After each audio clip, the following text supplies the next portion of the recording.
आज तक रेडियो सुनता है सारा जहां।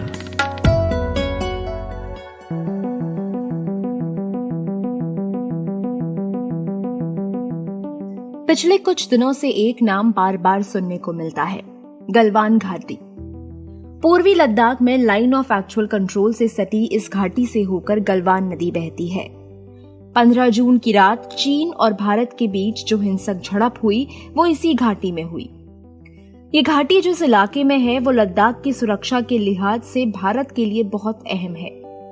गलवान घाटी के पास जहां श्योक नदी और गलवान नदी मिलती हैं, वहां पर भारत तिब्बत सीमा पुलिस यानी ITBP कैंप है। गलवान नदी का नाम कैसे पड़ा, इसके पीछे एक बहुत ही दिलचस्प कहानी है, लेकिन उस कहानी पर पहुंचने से पहले उस शख्स के बारे में जान लेते हैं जिनके नाम पर इस नदी को नाम दिया गया। गुलाम रसूल गलवान। गुलाम रसूल गलवान का जन्म 1878 में हुआ था। उनकी मां ने उन्हें अकेले पाला पोसा। वो सरकारी अधिकारी के यहाँ घर का काम करके पैसे कमाती थीं। थोड़ा बड़े होने पर गुलाम रसूल गलवान भी उस इलाके में आने वाले यूरोपीय यात्रियों के साथ गाइड के तौर पर जाने लगे। वो उस इलाके को समझने और वहां ट्रैवल करने में लोगों की मदद करते थे। उन्होंने अपनी किताब सर्वेंट ऑफ साहिब्स में एक से एक अभियानों के बारे में लिखा है। पहाड़ों से गलवान को बहुत लगाव था। गुलाम रसूल गलवान ने कई मशहूर लोगों के साथ काम किया।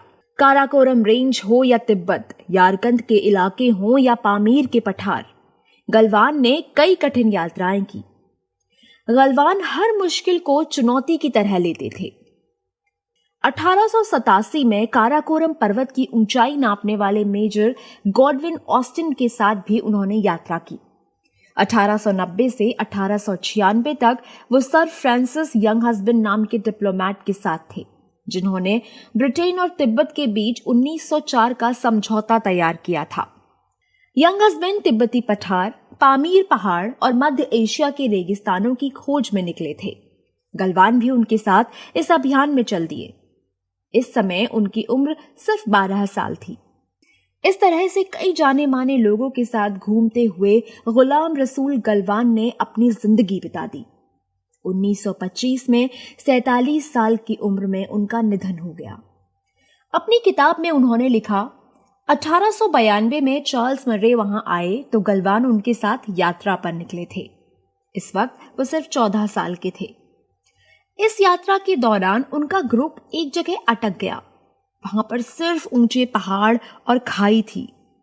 किसी को समझ नहीं आ रहा था कि यहां से कैसे निकले। तब गलवान आगे आए और उन्होंने कुछ ही देर में एक रूट खोज निकाला और सबको वहां से निकाल कर ले गए।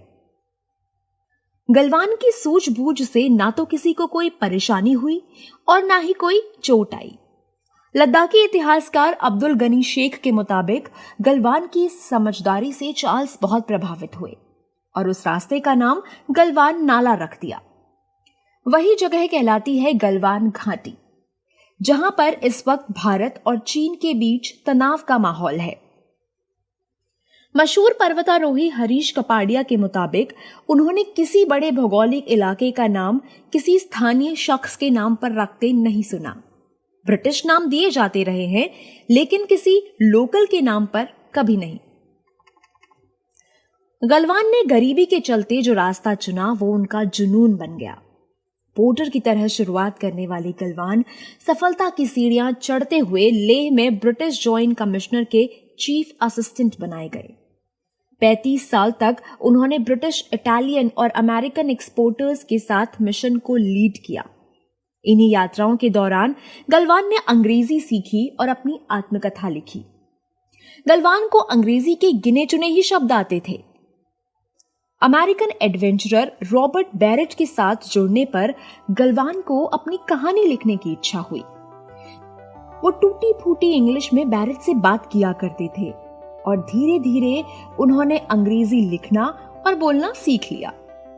वो एक कागज पर अपने अनुभव लिखते और उन्हें अमेरिकन एडिटर तक भेज देते थे, और वो अमेरिकन एडिटर थी बैरेट की पत्नी कैथरीन। कई सालों तक ये सिलसिला चलता रहा।